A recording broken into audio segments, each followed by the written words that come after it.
MLA Beerla Ailayya అధికారిక నివాసంలో రాఖీ పండుగ వేడుకలు ఘనంగా జరిగాయి.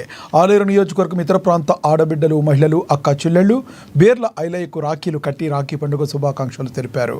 ఈ రాఖీ పండుగ వేడుకల్లో భాగంగా ఎమ్మెల్యే బేర్ల ఐలయ్య ఆడబిడ్డలకు, అక్క చెల్లెళ్లకు చీరలను బహుమతులుగా ఇచ్చారు.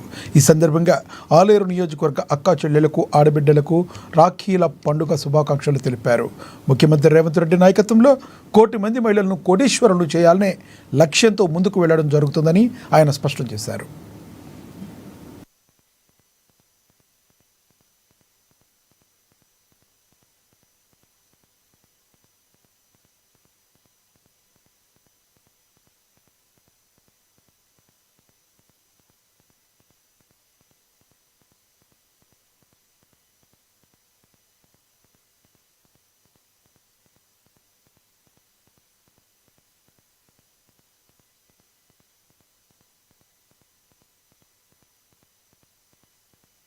రాఖీ